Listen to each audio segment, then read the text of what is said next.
Así que si empezamos por preguntarnos qué tienen en común estas tres ingenierías, pues la respuesta es las computadoras. Estas tres ingenierías en particular necesitan tener un entendimiento bastante bueno, bastante profundo de qué es una computadora para más adelante desarrollar sus labores. Sin embargo, no son las únicas ingenierías que utilizan computadoras.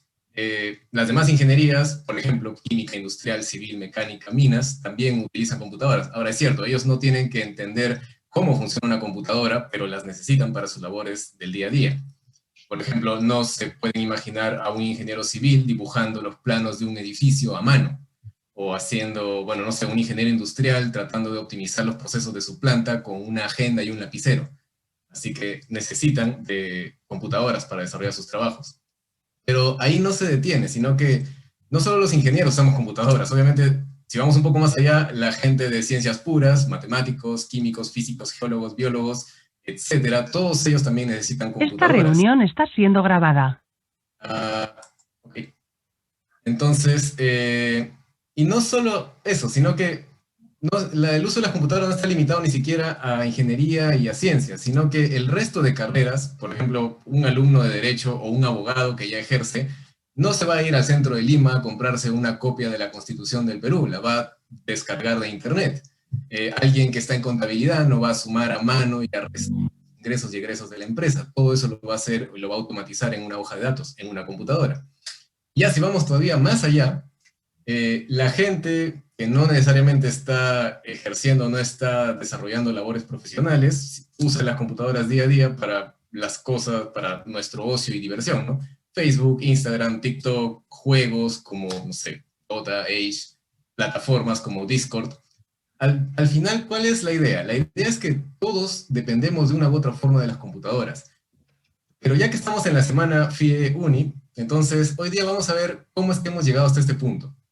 Porque cuando decimos computadoras ya no solamente pensamos en una laptop o en una tablet o en un celular, sino que ya sabemos a estas alturas que una computadora la encuentras en tu microondas, en la lavadora, en... ¿Dónde más? A ver, hay algunas cocinas inteligentes ahora, en fin, en los carros, en los... Ahora he visto que hay scooters eléctricos y algunos ya le están poniendo algunos pequeños microcontroladores para, para permitir el ahorro de energía. Así que computadoras las vemos por todos lados. Pero muy pocas veces nos detenemos a pensar de dónde salió todo esto. A veces, como alumnos, como esta charla está dirigida a alumnos de pregrado, muchas veces como alumnos yo sé que están más preocupados por aprobar el curso, porque no te jalen en la siguiente práctica, en el siguiente examen, y no nos detenemos a pensar, oye, ¿cómo es que llegamos a tener computadoras todos en nuestros bolsillos? Así que la charla de hoy justamente va orientada a tener eso, tener el panorama un poco más claro. La charla de hoy se va a tratar acerca de la evolución de las computadoras. Es una brevísima historia de las computadoras, con énfasis en brevísima, porque si nos detenemos a hablar de la historia de las computadoras, pues nos podríamos tomar toda la semana FIE y eso no sería lo adecuado. Así que vamos a hacer un resumen bien sucinto de cómo es que llegamos hasta donde estamos ahora. Luego vamos a ver una pequeña simulación de una computadora en una plataforma llamada Circuitverse, donde podemos ver una clasificación importante, que es RISC versus CISC, dos formas distintas de hacer computadoras.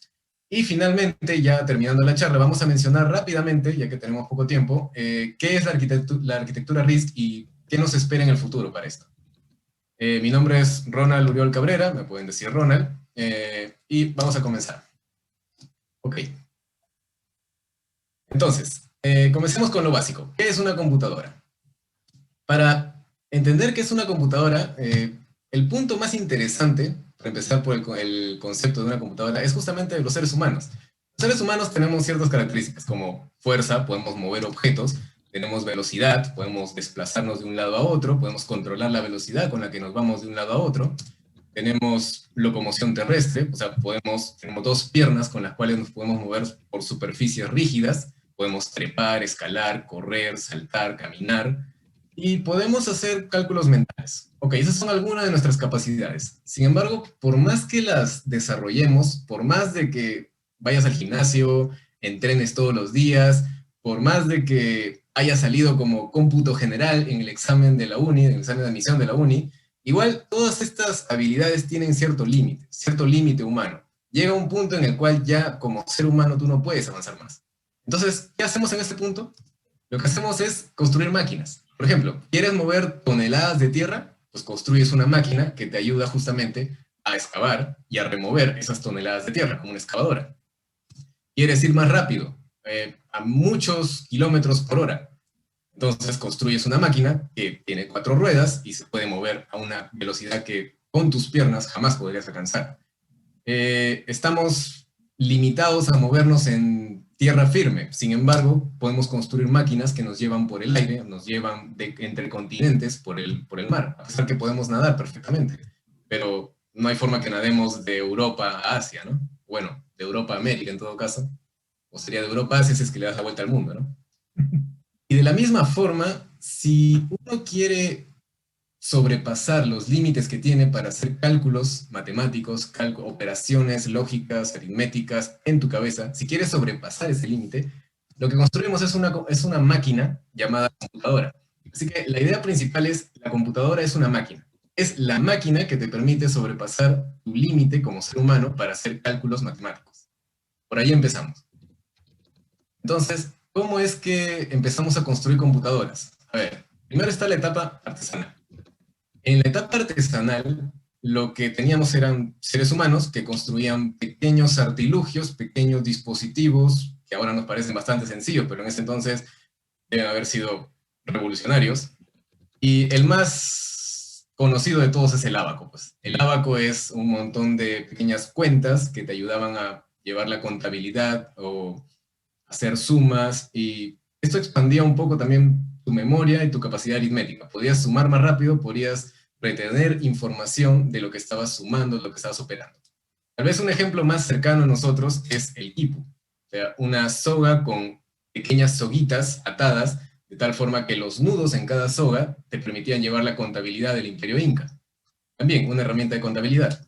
En esta etapa de la humanidad, la matemática, la operación más usada de la matemática era contar, llevar la cuenta de varias cosas, cuánto ganado tienes, cuántas hectáreas, cuántos árboles tienes, cuántas chacras tienes, etc.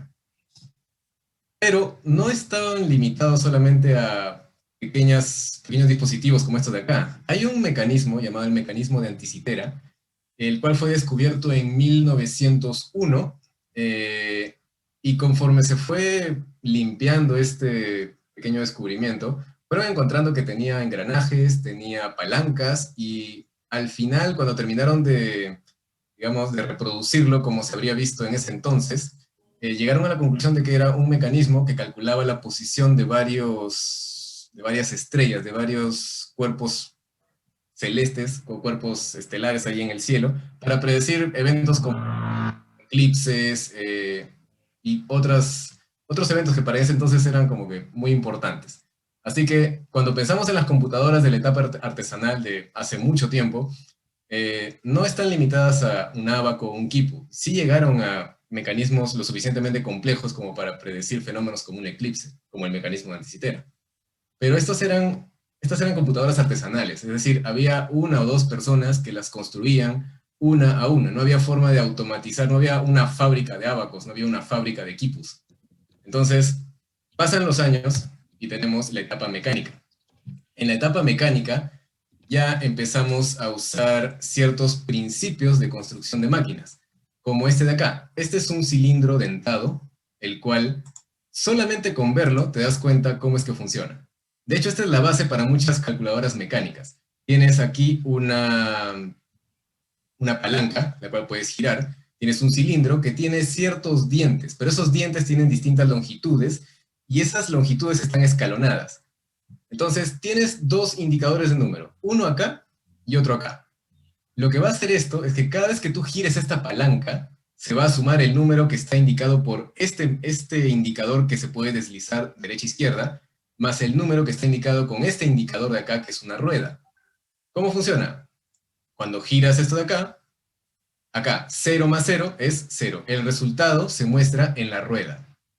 Si quieres sumar 0 más 5, le das otra vuelta y ahora el resultado se almacena en la rueda. Si quieres sumar 5 más 2, otra vez, una vuelta más y ahora el resultado va a ser 7. Ahora, ¿qué pasa si a 7 le sumo 3? Solamente tengo un dígito. ¿Qué voy a tener ahí? El resultado va a ser 0. Entonces, aquellos que son un poco más curiosos para la parte mecánica se darán cuenta que esto de acá ha generado un acarreo. Tal vez ya han visto ese concepto en sus cursos de electrónica digital o arquitectura de computadoras. Entonces, ese acarreo, si es que si ustedes se dedican un poco más al diseño mecánico, tendrían que hacer un mecanismo acá que tome ese acarreo y en otro engranaje aumente un 1 para que tengas un 10. Este mecanismo tan sencillo de acá, si es que lo pones en paralelo y usas varios de estos cilindros, lo que obtienes es una máquina como esta de aquí, un aritmómetro. El aritmómetro funciona con varios de estos cilindros dentados. Entonces, estos cilindros dentados lo que van a hacer es, igual que acá, van a girar, pero están sujetos todos a un mismo eje. Cuando giras una vez la palanca, lo que pasa es que todos giran al mismo tiempo. Ok, pero así como acá tenías un pequeño indicador deslizante, acá también puedes incluir indicadores deslizantes. Y cada cilindro puede tener su indicador en una posición distinta. Entonces ahí puedes sumar distintos números. Ya no estás limitados a sumas de un solo dígito. Acá puedes sumar números de varios dígitos. Cuando empiezas a girar, cada uno va a aumentar de acuerdo a la posición de esa pieza deslizante. Si vemos cada una, esta pieza deslizante va a mover un pequeño disco que tiene los números acá indicados, de tal forma que tú vas a poder ver el resultado de la suma de cada dígito. Ahora, ¿quién inventó este mecanismo? Leibniz. Leibniz, estoy seguro, ustedes ya llevaron algún curso de cálculo. El cálculo, cuando se inventó, hubo toda una disputa entre Isaac Newton y Leibniz para ver quién lo había inventado primero. Leibniz, uno de ellos, aparte de inventar el cálculo independientemente de Newton, se pasaba su tiempo libre haciendo estas pequeñas máquinas, ¿no? Por ejemplo, este mecanismo de cilindro de acá lo inventó él. El aritmómetro ya fue inventado por otra persona, pero como pueden ver, se basa en este tipo de mecanismo. Y si quieren ver un aritmómetro en la vida real, se ve algo así. Acá vamos a hacer la suma de 2237 más 189. ¿Cómo lo harían en un aritmómetro? Esto es un aritmómetro. Acá pueden ver de que están las piezas deslizantes en las cuales tú seteas el número que quieres sumar. Aquí arriba tienes ceros, entonces primero vas a sumar ese número más 0. Y acá vamos a incrementar la velocidad para que no se nos vaya el tiempo. Ponen el número 2237. Entonces cuando giras esta palanca una vez, lo que vas a tener es 2237 en la parte de arriba. Los números se ven bien chiquititos, pero más adelante vamos a poder verlos un poquito más de cerca. Hacen un pequeño acercamiento con la cámara. Ya está cargado el número 2237. Ahora seteamos el siguiente número, 189. Movemos de nuevo las piezas deslizantes, otro giro a la palanca, y lo que tenemos es que el resultado de la suma debería ser 2426. Cuando nos acercamos, ahí podemos ver que dice 2426. Entonces, este tipo de máquinas son mecánicas, son computadoras mecánicas. Más adelante esto evoluciona en calculadoras mecánicas, que ya podían hacer sumas, restas, multiplicaciones y divisiones, pero eran mecánicas. No había nada de electricidad en estas máquinas. Los mecanismos que se usaron acá fueron evolucionando, se fueron complicando cada vez más, hasta que, digamos que en la cima de todo esto, estuvo el diseño de Charles Babbage. Babbage era un ingeniero mecánico que se dedicaba a construir este tipo de máquinas. Él empezó un proyecto llamado la máquina diferencial, que era esta de acá. Bueno, no son estas de acá, obviamente estas son réplicas. Pero empezó este proyecto, le pareció muy interesante a algunas personas, consiguió financiamiento y desgraciadamente, cuando estaba en la mitad de este proyecto, se le ocurrió que su máquina diferencial en verdad podía ser una máquina analítica. La máquina diferencial estaba orientada a resolver ecuaciones polinomiales. Pero la máquina analítica, se le ocurrió, podría ser una máquina que fuese programable, que ya no hiciese solamente un problema matemático, sino que tú le pudieses dar instrucciones. Entonces abandonó este proyecto a mitad de camino para dedicarse a este de acá.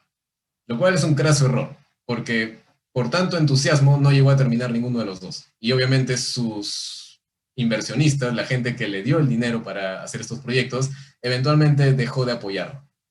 Sin embargo, mientras él estaba abocado al diseño mecánico, él contrató se alió con esta señorita, Ada Lovelace. Ada Lovelace era una matemática y ella estaba encargada de evaluar y hacer una explicación breve y algunos ejemplos de las instrucciones que llevaría esta máquina. Ahora, si a una máquina tú le das una serie de instrucciones, eso es lo que actualmente conocemos como software. Entonces, podemos decir sin miedo a equivocarnos que Ada Lovelace fue una de las primeras programadoras que tuvo la humanidad. Y justamente para esa época, ella en los escritos que hizo respecto a esta máquina, aclaró algo. Esta máquina, si bien es cierto, Charles Babbage la había imaginado para operaciones matemáticas, programable, pero para operaciones matemáticas, Ada Lovelace se dio cuenta que este tipo de máquinas podría ser usada incluso para hacer música. Ahora, cuando ella escribió esto, obviamente la gente lo tomó como un chiste, no parecía algo serio. Ahora, muchos años después, nos vemos de que en verdad fue una predicción bastante acertada. Bien, esas son las máquinas o las computadoras en la etapa mecánica. Luego empezamos a utilizar electricidad, etapa electromecánica. Aquí tenemos que mencionar dos casos muy importantes. Primero, Konrad Zuse. Konrad Zuse, alemán, es un ingeniero que trabajaba haciendo cálculos numéricos y encontraba esto tan, pero tan tedioso que en sus ratos libres imaginaba cómo podía automatizar esos cálculos y soñaba y diseñaba en sus ratos libres una máquina que hiciera esto. Así es como llegó a construir su primera computadora, la Z1. Estas, nuevamente, no son las computadoras de Konrad Zuse, son réplicas que están en museos, pero la idea de esto era que él ya no tuviese que hacer esos cálculos, ¿no? Ahora, esto fue un proyecto personal. Él se mudó a la casa de sus padres para poder terminarlo. Así que en la casa de sus padres, con sus propios recursos de su trabajo que tenía en ese momento, que no tenía nada que ver con computadoras, es que construye la Z1. Ahora, todo esto se da unos años antes de la Segunda Guerra Mundial. Cuando empieza la Segunda Guerra Mundial, lo que pasa es que los militares, bueno, en ese entonces el ejército nazi, lo llama para que evolucione esta computadora y así es como llega a la Z2. La Z2 era una máquina como la Z1, pero esta ya utilizaba relés. Ahora, estoy seguro que ustedes que son de la FIA saben lo que es un relé, si no, se los hago recordar, es la cajita naranja que ven acá en mi cámara, esa piecita que hace tac, tac, tac, tac, tac cuando la activas, eso. Usando relés, la computadora Z2 de Konrad Zuse ya fue mucho más precisa que la Z1. La Z1 tenía muchos errores, ¿no? El problema estaba en la parte mecánica. Con el uso de relés ya se soluciona eso. Luego logra construir una Z3 y una Z4. Ahora, desgraciadamente, Konrad Zuse tuvo la mala suerte de nacer alemán en el tiempo de la Segunda Guerra Mundial. Así que si es que conocen un poco la historia, bueno, Alemania pierde la guerra, es bombardeada por el ejército aliado, y en uno de esos bombardeos, la casa de los padres de Konrad Zuse es demolida, y todos los planos, todos los prototipos se pierden. Ahora, afortunadamente, él llegó a patentar uno de estos diseños, bueno, un par de estos diseños, así que ahí se pudo ver cómo era este diseño, ¿no? De hecho, acá podemos ver un poco de esa patente. Esta es una de las patentes de Konrad Zuse en ese entonces. Y acá podemos ver, está en alemán, por cierto, así que si alguno de ustedes maneja ese idioma, aprovecho. En los dibujos de la patente podemos ver un poco del diseño, cómo es que él había imaginado esta computadora. Ahora, como les digo, la desgracia de Konrad Zuse es que estuvo en el lugar incorrecto, en el tiempo incorrecto. Así que esta primera computadora que era programable y era electromecánica, no tuvo éxito. Simplemente fue olvidada en la historia porque en el año 1945, cuando acaba la Segunda Guerra Mundial, toda esta información se pierde. Nadie sabe quién es Konrad Zuse, nadie sabe de la existencia de estas computadoras, nadie quiere saber nada con Alemania. Entonces, este primer diseño es justamente enterrado y, bueno, desiste justamente por este evento, ¿no? La Segunda Guerra Mundial. Ahora veamos el segundo caso. Si Konrad Zuse fue detenido por la Segunda Guerra Mundial, Alan Turing, del ejército británico, fue más bien motivado por la Segunda Guerra Mundial. A diferencia de Konrad Zuse, a quien, por cierto, el ejército nazi, si bien es cierto, en un inicio lo apoyó para desarrollar estas computadoras, más adelante desistieron de apoyarlo porque no veían un uso práctico de las computadoras en el esfuerzo de la guerra. Más bien fueron otros ingenieros y científicos los que tuvieron apoyo del ejército nazi. Conrad Suss no. Así que ese fue otro obstáculo. Esto en contraste con el caso de Alan Turing. En Gran Bretaña, el ejército británico le da todos los recursos que necesitaba a un grupo de criptoanalistas. Ese grupo de criptoanalistas estaba en un lugar llamado Bletchley Park. Alan Turing era parte de este equipo y su función era descifrar un código del ejército alemán, del ejército nazi, el código Enigma. Y estoy seguro que muchos de ustedes deben haber visto la película con Cumberbatch, Doctor Strange, donde él hace de Alan Turing. Y si bien es cierto, en esa película hay algunos hechos que están modificados, un poco dramatizados para, bueno, ya saben, es una película. Sí cuenta un poco la historia como para tener la idea general. Pero si quieren saber un poco más acerca de esto, les recomiendo consultar documentos históricos. Alan Turing lo que construye en Bletchley Park es una computadora llamada Bombe. El Bombe, es esta de acá, es una foto del Bombe. Lo que hace el Bombe es justamente descifrar la configuración de la máquina Enigma para poder descifrar los mensajes que se mandaba el ejército nazi entre sus flotas. Ahora, si bien es cierto, el ejército británico apoyó 200% todo este esfuerzo para desarrollar esta máquina también quedó en el olvido. ¿Por qué? Porque funcionó, porque tuvo éxito. Y como tuvo éxito, entonces el ejército británico tenía en sus manos una máquina capaz de descifrar los mensajes encriptados más difíciles del mundo. Eso es algo que tú quieres mantener en secreto. Entonces decidieron simplemente no decirle a nadie de la existencia de esta máquina. Toda la documentación, bueno, casi toda la documentación, casi todo lo referente a esta máquina fue destruido o mantenido en secreto. Así que nadie supo que esta computadora existía hasta mucho después todavía, mucho después. Entonces, estos son dos casos de computadoras electromecánicas que ambas pueden ser nombradas pueden ser las primeras computadoras que tuvo la humanidad, pero fueron enterradas por la historia. Ahora, ¿cuál fue la primera computadora que la historia sí dejó que sea conocida?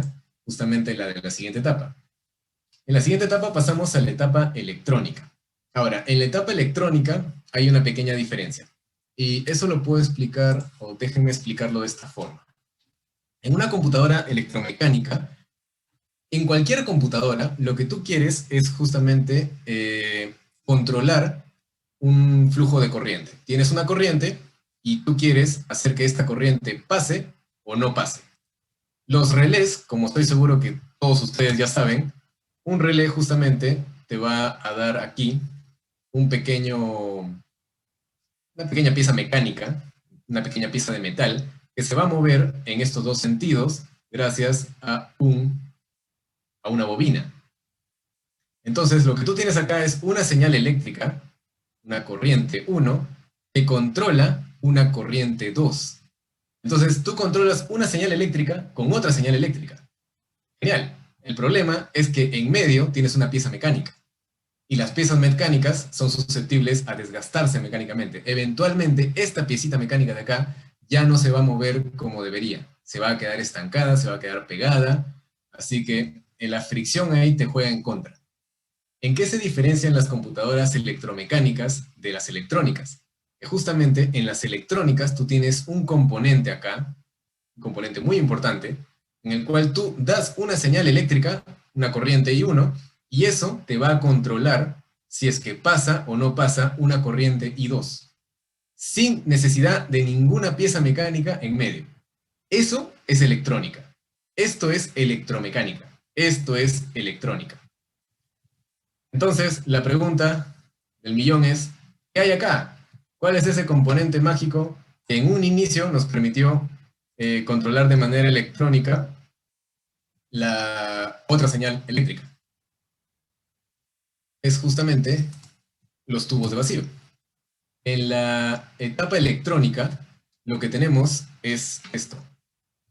Esta computadora, la computadora ENIAC, es la que por muchos años figuró como la primera computadora programable electrónica que tuvo la humanidad. ¿Por qué? Porque justamente las otras dos anteriores no pudieron darse a conocer por todos los eventos históricos que se dieron alrededor de ellas. La computadora ENIAC se empezó a construir también para la Segunda Guerra Mundial, para calcular trayectorias de proyectiles. Tú querías saber con qué ángulo y con qué fuerza tenías que disparar cierta arma para que el proyectil justamente caiga donde tú quieres. Normalmente esto se hacía con tablas, a mano, tabulando, entonces alguien quería automatizar esto. Los militares querían automatizar esto, los militares de Estados Unidos. Entonces empezaron a construir ENIAC. ¿Cuál fue el problema? Que acabó la Segunda Guerra Mundial y todavía no terminaba. Y terminaron de construirla después de la Segunda Guerra Mundial. Entonces, como ya había acabado la guerra, lo que hicieron fue utilizarla para investigación. Y por eso es que esta de acá, si ven muchos de sus libros de arquitectura de computadoras o de electrónica digital, van a ver que por lo general esta computadora es a la que uno se refiere como la primera computadora del mundo.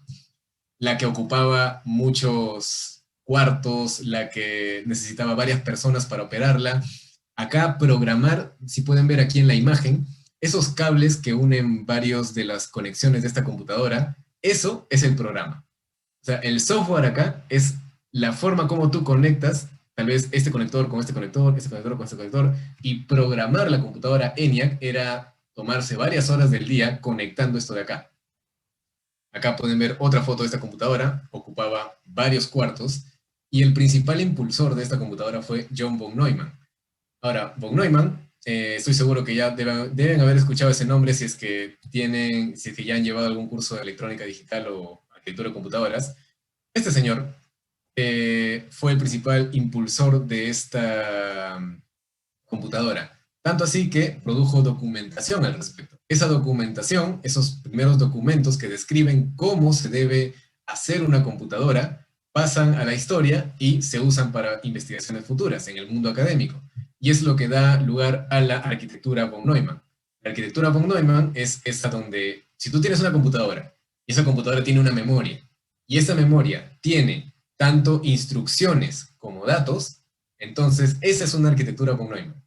Si es que tu memoria, si es que tienes una memoria para instrucciones y otra memoria para datos, entonces ahí ya no es una arquitectura von Neumann, sino es una arquitectura Harvard, que no vamos a tocar en esta charla porque tenemos poco tiempo. En la siguiente etapa tenemos la etapa electrónica con transistores. Y lo que tenemos acá, por acá me pregunta si es que hay un link. Sí, más adelante les puedo compartir todos los links que deseen de los documentos que tengo acá. No hay problema. Ok, la evolución de las computadoras. Ok, la etapa electrónica, pero ahora con transistores. Lo que teníamos antes, en esta etapa, en la etapa electrónica, eran tubos de vacíos. Ahora, no estoy seguro si es que ustedes han llegado a ver los tubos de vacío, estoy seguro que casi todos sus profesores sí, pero los tubos de vacío son estos de aquí. Estos fueron los primeros dispositivos que podemos llamarle como los tatarabuelos de los transistores. Estoy seguro de que muchos de ustedes han usado transistores en sus cursos y justamente la invención del transistor es lo que marca la siguiente etapa de las computadoras.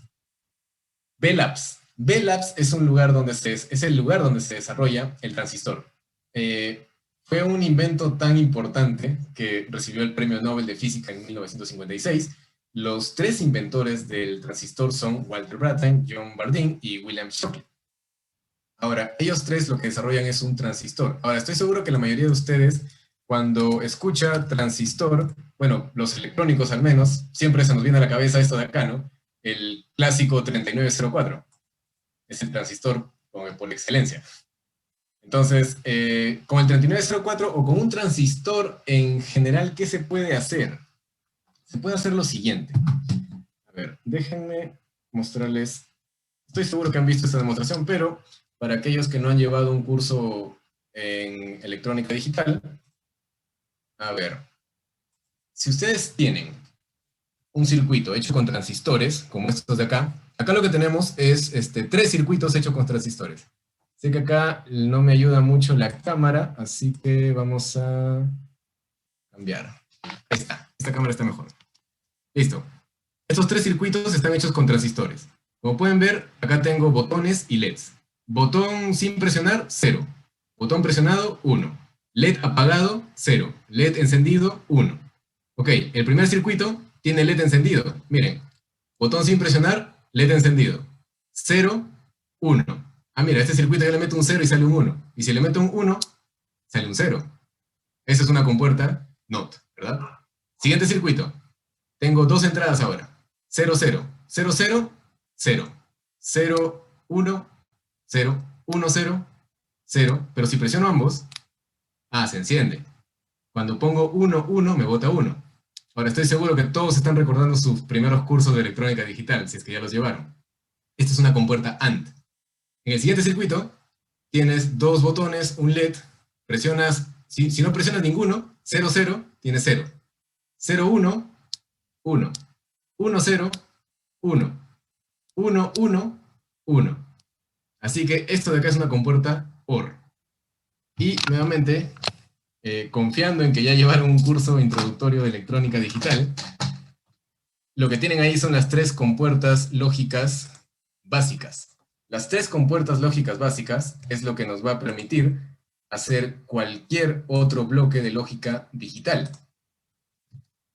Entonces, lo que podemos hacer con un transistor es justamente construir compuertas lógicas básicas, NOT, AND y OR. Y justamente podemos porque el transistor funciona en dos estados, corte y saturación. Corte 0, saturación 1. Y en base a esas compuertas lógicas básicas que podemos construir todo lo que queramos. Ahora, los transistores no son solamente el 3904. Un transistor puede ser tan pequeño como 14 nanómetros. Ahora, si quieren saber cuánto es 14 nanómetros, el coronavirus mide 20 nanómetros, como mínimo, 20 nanómetros. O sea, tenemos transistores más chiquitos que un coronavirus en la actualidad. Así que el mérito del transistor sobre el tubo de vacío es que se puede miniaturizar. Desde el momento en que se inventan los transistores, las computadoras empiezan a reducirse en tamaño a una velocidad increíble. Entonces, lo que tenemos acá es que con el transistor podemos hacer bloques cada vez más complejos. Con el pequeño transistor, lo que hacemos es construir, por ejemplo, las compuertas lógicas básicas, ¿verdad? NOT, AND y OR. Con esas compuertas lógicas básicas podemos construir otras compuertas lógicas un poco más complejas, NAND, NOR, XOR y XNOR. Con esas de ahí podemos construir bloques de lógica combinacional. ¿Qué son estos? Son sumadores, comparadores, multiplexores, demultiplexores, encoders, decoders, codificadores, todos estos de acá. Estos bloques de lógica combinacional los hacemos con estas compuertas lógicas. Pero también podemos tomar estas compuertas lógicas y no solo hacer este tipo de circuitos, sino hacer circuitos en donde la salida esté realimentada a la entrada. Y cuando tú haces esa jugada de realimentar la salida a la entrada, lo que tienes son circuitos secuenciales, donde ya añades un elemento de memoria. Tienes circuitos que recuerdan su valor anterior, los latches y los flip-flops. Con esto de acá, lógica combinacional y lógica secuencial, ya puedes hacer algo que se llama contadores, registros en serie paralelo, buses y otros circuitos de control. Y ya cuando tienes estos bloques y los juntas, lo que puedes hacer son bloques todavía más complejos, como una memoria, un circuito de control o un ALU, una unidad aritmética lógica. A ver, tengo mensajes por acá por el chat, pero no puedo verlos. Por acá están. Ya, listo. Ok. Entonces, déjame ver, ya. Y ya finalmente cuando tienes memorias, ALU, circuitos de control, ya tienes una computadora. Y con una computadora ya tienes todo lo que viene con una computadora, ¿no? Entonces, si se dan cuenta, todo arranca desde la invención del transistor. Tú inventas el transistor y tienes todo lo que sigue. Ok, entonces, luego tenemos una etapa más que es la etapa electrónica, pero ahora con circuitos integrados. Ya miniaturizamos todo, ya hicimos todo chiquitito. ¿Qué sigue? Eso chiquitito lo metemos todo en un solo paquete. Y ese paquete se llama circuito integrado. Circuitos integrados como este de acá. Este es un ATmega 16. La familia ATmega es los microcontroladores que están en Arduino. Por ejemplo, el Arduino tiene un ATmega 328. Este es un ATmega 16. ¿Qué es lo que hacemos con los circuitos integrados? Metemos un montón de transistores adentro y con eso empezamos a construir ya bloques tecnológicos que podemos usar para diversos proyectos. Ejemplo, una compuerta NOR hecha en un solo bloque. Ejemplo, a alguien se le ocurrió, bueno, si podemos meter una compuerta NOR, ¿por qué no metemos de frente toda una computadora en un solo chip? Y la primera computadora, el primer microprocesador en estar en un chip fue el 4004. El 4004 es el primer microprocesador del mundo. Aquí, en este chip, tenías una computadora de 4 bits, si no me equivoco. 4 bits es todo lo que podía manejar. Ahora tenemos de 32, 64 bits. Esta de acá es la primera computadora en un solo chip. Empiezan a ponerse de moda las computadoras en chips y nace un chip de Intel llamado el 8086. ¿Por qué es importante el 8086? Porque justamente cuando se lanza al mercado el 8086 es tan exitoso que Intel decide seguir con la arquitectura que usó para esta computadora. Acá ya empezamos a hablar de arquitectura. ¿Por qué? Porque tenemos bloques, tenemos memorias, ALUs, registros, buses, con puertas lógicas, contadores, comparadores. La forma como tú conectas y usas esos bloques determina la arquitectura de la computadora. Entonces, si tú vendes un chip, que es una computadora, que usa cierta arquitectura, y ves que te va súper bien en las ventas y ganas un montón de dinero con esto, pues el paso obvio para Intel fue tomar esta arquitectura y seguir mejorándola, modificándola, añadiéndole más cosas. Y lo que nace de este chip, del 8086, es la arquitectura x86. Estoy seguro que la conocen. Del 8086 pasamos al 286, del 286 pasamos al 386, del 386 pasamos al 486, y del 486 iban a pasar al 586.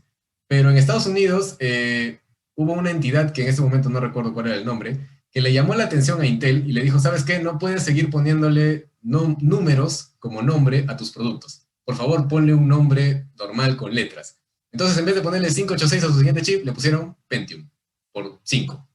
Y luego siguieron con la creatividad y pusieron Pentium 1, Pentium 2, Pentium 3, Pentium 4. Y luego vino lo que conocemos actualmente, ¿no? Los Core. Core i3, Core i5, Core i7. Y por ahí he visto publicidad de un Core i9, pero no lo he puesto porque no sé si es que en verdad va a salir o no va a salir. O creo que ya salió, pero todavía no llega a Perú. Entonces, estamos en Core i7. Probablemente ya en Core i9. ¡Listo! Entonces, esa fue una brevísima historia de las computadoras. Espero que no se me haya ido el tiempo. Bien. Mauricio, creo que me quedan 10 minutos nada más, ¿verdad? Puedes irte más o menos hasta unos 15 minutos más. Ya, genial. ¿Ya? Entonces, vamos a ver arquitectura de computadoras, CISC versus RISC. A ver, en una computadora tenemos varios bloques que son principales. Uno de ellos es la memoria de datos, la circuitería de control, el clock, muy importante, eso es como el corazón de la computadora. El ALU, acá me equivoqué, no es CPU, es ALU. Y tenemos una memoria de instrucciones. En la memoria de instrucciones están las instrucciones de la computadora. Esto de acá solo tiene una cosa, unos y ceros, nada más. Lo único que está sacando el ALU de la memoria de instrucciones son unos y ceros. Pero entonces, ¿cómo sabe la computadora qué hacer con estos unos y ceros? Muy sencillo.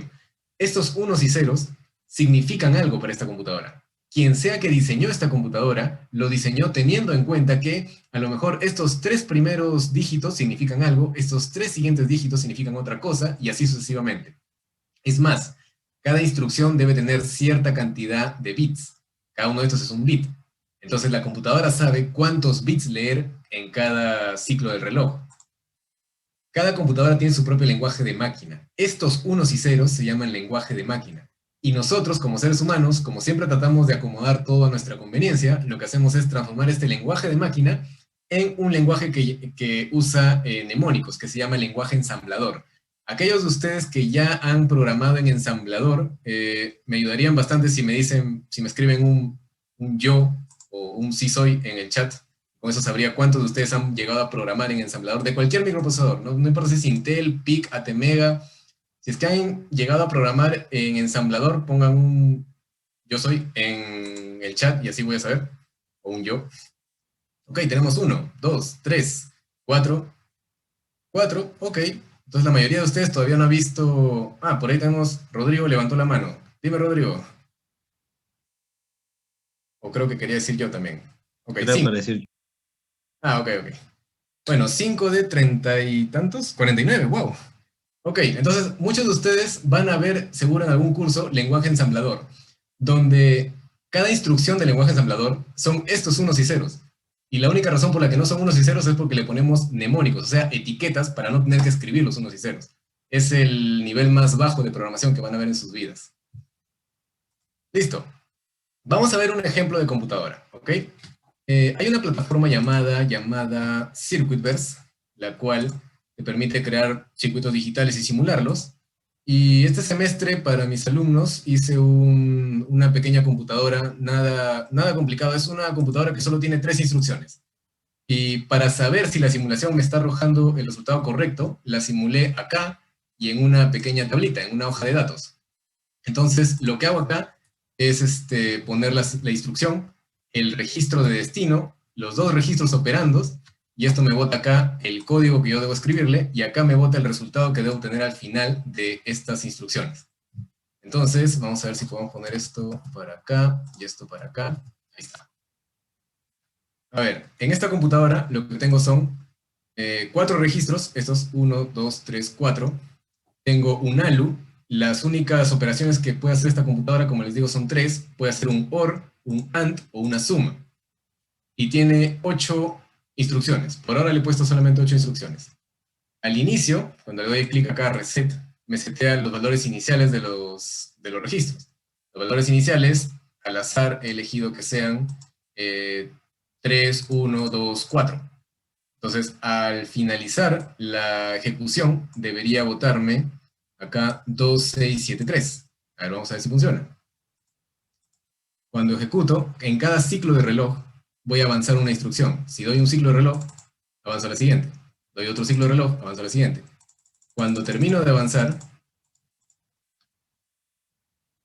llego acá. 2, 6, 7, 3. Listo.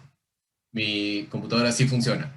Solo para ver que de verdad funciona, ¿alguno de ustedes me puede hacer el favor de escribir 4 números iniciales para ponerlos a los registros acá en el chat? 4 números entre, no sé, 1 y 7. Que podría ser del 0 al 255, pero vamos a probar con números bajos. Alguien que se anime, por favor, 4 numeritos en el chat para poner acá los registros. 1, 2, 3, 4. ¡Ah! Algo con... Ahí ya te pareces a Intel nombrando a Pentium. Pentium 1, 2, 3, 4. Ya, 1, 2, 8, 5. Ya, ese me gusta. 1, 2, 8, 5. Ok. Vamos a poner acá. Esto era 1, 1, 2, 3, 4. 1, 2, 3, 1. 2, 1, 2, 3, 4. 1, 2, 1, 2. 8. 1, 2, 3, 4. 1, 2, 3, 4. Y 5. 1, 2, 3, 4. 1. Ya está. Cuando ponemos acá reset, 1, 2, 8, 5, ahí está, 1, 2, 8, 5, y cuando ejecutamos las 8 instrucciones, a ver, después de la primera instrucción, bota 1, 2, 3, 5, 1, 2, 3, 5, acá está. Después de la segunda instrucción, bota 1, 2, 3, 1, 1, 2, 3, 1, acá está, y para no perder más tiempo, vamos hasta la última instrucción. Listo, 0, 2, 3, 1, 0, 2, 3, 1, ahí está. Esto es una computadora, es un ALU con su memoria de datos, que serían estos registros de acá, con su memoria de programa, que tiene acá las instrucciones, con su clock, que está aquí, y el resto de circuitería. Por cierto, el program counter sería esto de acá. Aquellos que ya están llevando programación en Assembler, el program counter es esto, es este contador que está contando cuál instrucción te toca ejecutar. Entonces, esta pequeña computadora funciona de esta forma, ¿no? Y acá noten que no es una arquitectura von Neumann, es una arquitectura Harvard, porque tengo la memoria de instrucciones acá y la memoria de datos acá. Listo. ¿Qué tiene que ver esto con arquitectura CISC y RISC? Que justamente cuando yo diseño una computadora, lo que hago es elegir entre estas dos. Yo clasifico mis computadoras de acuerdo a la complejidad de las instrucciones y el hardware que lo implementa.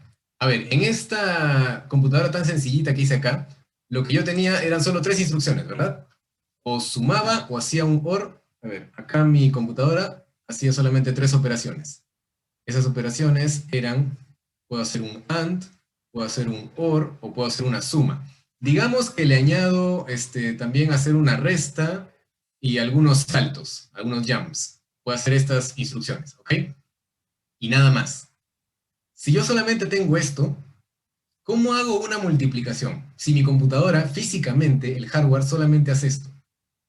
¿Cómo hago una multiplicación? ¿Qué es una multiplicación? Una multiplicación son varias sumas. Entonces tendría que hacer una subrutina llamada mul, en donde voy a tal vez cargar, voy a hacer un load acá a mis registros. Puedo tener acá también la instrucción load. Y voy a cargar mis registros con los números que quiero, y luego voy a tener que sumar, y luego voy a tener que saltar, donde saltar va a significar hacer un loop, un lazo. Y voy a sumar cuantas veces tenga que sumar para realizar una multiplicación. En cambio, ¿qué tal si yo solamente en el hardware, en el mismo hardware, tengo lo mismo, ¿no?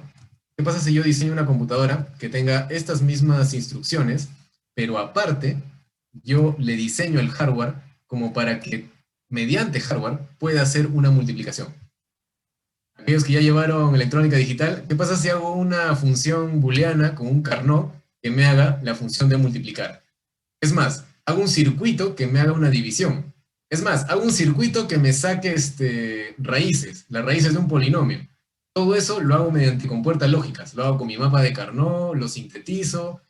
Todo lo hace el hardware. Yo solamente le doy las entradas y automáticamente me bota las salidas. Todo esto está en el ALU. Mi ALU es súper robusta. Es una súper ALU.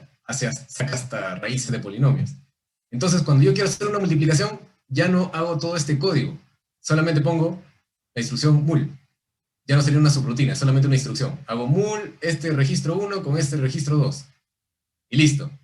Una sola línea de código, una sola instrucción, porque el hardware se encarga. Estas son las dos formas de construir computadoras. O haces un hardware súper sencillo y te complicas en el software, o haces un hardware súper complicado y simplificas el software. Esto de acá es lo que conocemos como RISC. Y esto de acá es lo que conocemos como CISC. Entonces, ustedes como, a ver, los electrónicos y los telecos y los... Ah, claro, acá no hay informáticos, ¿no? Bueno, si hay algún informático, tal vez tenga una respuesta diferente, pero ¿cómo ustedes preferirían diseñar una computadora? ¿Un hardware súper sencillito con un software complicado o un hardware complicado con un software sencillo? ¿Cuál preferirían, CISC o RISC? Respuestas en el chat, por favor. RISC, dicen por acá. RISC, RISC, RISC, CISC. Ah, tenemos un CISC por ahí. Interesante. Ok, pero de este pequeño grupo de 4, otro de CISC, híbrido. Bien respondido. Bien respondido, porque actualmente hay arquitecturas híbridas, como el ATmega. Dependiendo de la complejidad del problema, tal vez. Exacto, es una mejor respuesta todavía, depende. A ver, en un inicio, la arquitectura más popular, la de Intel, era CISC. ¿Por qué? Porque justamente lo que tú querías era que lo más rápido posible los ingenieros de software pudieran desarrollar la siguiente versión de su software, del sistema operativo. En este entonces ya Microsoft estaba despegando. El mercado te exigía que los que diseñan el software puedan trabajar rápido. ¿A qué costa? No importa que el hardware sea súper complicado. Dame una computadora que me permita hacer todo rápido. En una sola instrucción quiero hacer varias cosas. Ok, eso lo pueden notar incluso a la vista, ¿no? Miren este chip. Tiene 40 pines. Es chiquitito. Miren cómo va creciendo el chip con los años. Miren cuántos pines tiene un Core i7. ¿Por qué se ha complicado tanto el hardware acá? Porque justamente el enfoque está en vamos a simplificarle la tarea al del software. Todo esto iba bien. Ganaron mucho mercado, ganaron mucho dinero. Genial. ¿Qué pasó luego? Vinieron los celulares. Entonces, a un celular tú no le vas a poner un Core i7 o una Pentium, ni siquiera uno de estos. Porque estas cosas se calientan un montón. Por eso tienes esos bloques de los ventiladores y los disipadores de calor que van sobre estos procesadores. No puedes hacer equipos móviles, portátiles, con esta filosofía, con esta arquitectura CISC. Necesitas una arquitectura que te ahorre energía, que no te consuma casi nada de energía. Entonces, ¿ahí qué haces? Ok, simplifiquemos el hardware. Hagamos el hardware lo más sencillito posible. ¿A costa de qué? Ahora el software es complicado. Entonces, esa arquitectura, esa filosofía, esa forma de diseñar computadoras te permite hacer dispositivos móviles. Por eso es que acá tienes estas dos arquitecturas. CISC, por cierto, significa Complex Instruction Set Computer, una computadora con un conjunto de instrucciones complejo. ¿Por qué el conjunto de instrucciones es complejo? Porque el hardware es complejo, la circuitería es compleja, es robusta, tiene un montón de cosas. En cambio, una RISC es un Reduced Instruction Set Computer. Es una computadora con un conjunto de instrucciones reducido. Tienes unas instrucciones súper sencillas, una computadora súper sencilla, no te va a consumir casi nada de energía, de corriente, no se va a calentar, pero a cambio tienes que hacer tu software un poquito más complejo. Entonces, el CISC es hardware complejo para obtener un software sencillo. RISC, un hardware sencillo a cambio de un software más complejo. CISC consume más energía porque la circuitería es más complicada. RISC consume menos energía porque la circuitería es más sencilla. CISC ocupa más espacio porque hay más transistores. Ok, tal vez el Core i7 físicamente no es tan grande como el 8086, ¿no? Sin embargo, sí puedes ver cómo el hardware se ha hecho más robusto. En cambio, en RISC no ocupa tanto espacio porque literalmente hay menos transistores, hay menos cosas. Entonces, esto se puede hacer más chiquito. Ejemplos de arquitectura CISC, el 8086, Pentium y Core. Ejemplos de RISC, ATmega, como el del Arduino, ARM, que es una empresa que se dedica a diseñar como que los planos de los chips y vende estos planos. ARM cambió un poco las reglas del juego. Intel lo que hacía es vender sus chips, vende su diseño y ellos construyen su chip y lo venden, y venden el chip, venden el hardware.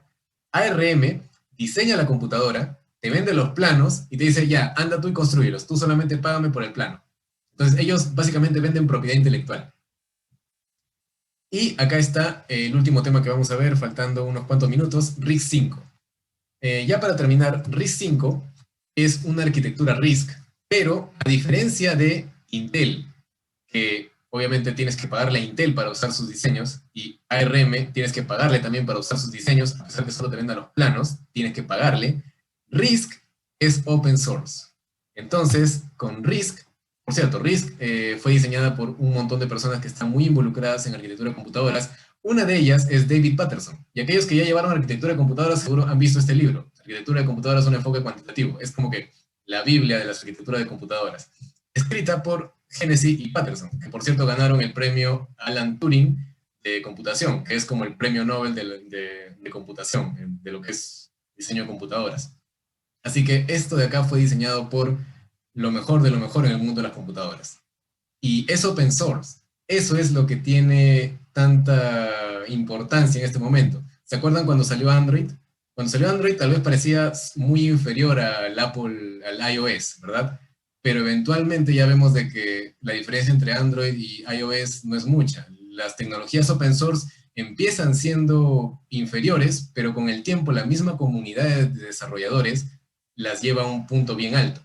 Y actualmente, el rumor que corre en la comunidad tecnológica es que Intel quiere comprar una empresa llamada Sci-Fi, donde justamente está este señor, y Sci-Fi se dedica a construir computadoras con RISC-V. Entonces, si Intel está buscando comprar esto de acá, o mejor dicho, usar esto de acá, ahí es donde todo el mundo empieza a prestar atención. Entonces ahí tú te das cuenta, esto es lo que se viene. Esto probablemente sea el futuro de las computadoras. Y acá nos detenemos porque creo que ya nos pasamos 2 minutos. Así que gracias por su atención. Rápidamente, acá hay una pregunta en el chat. ¿Qué tanto se impulsa o desarrolla el uso de otros tipos de arquitecturas aparte de Harvard y von Neumann, así como su juego de instrucciones CISC o RISC? ¿Qué tanto se impulsa o desarrolla el uso de estos tipos de arquitectura? Depende de lo que te pidan. Actualmente existen híbridos, como alguien por ahí, Rodrigo, por ahí dijo híbrido. No se diseñan computadoras solo von Neumann, solo Harvard, solo RISC, solo CISC, se diseñan híbridos entre ambos, que tomen un poco de cada filosofía. ¿Qué es lo que le impulsa? La necesidad, lo que quieras hacer. ¿Qué procesadores tienen las computadoras cuánticas actualmente? No lo sé. Ahí sí te mentiría porque computación cuántica todavía está en una etapa científica, experimental, está en una etapa de papers. La computación mediante RISC ya está en una etapa en que Intel quiere comprar esta tecnología. Cuando veas a una empresa buscando comercializar esta tecnología... Sí, Mauricio, discúlpame. Esto No, es- no te preocupes, no te preocupes. Gracias por su atención. Ya.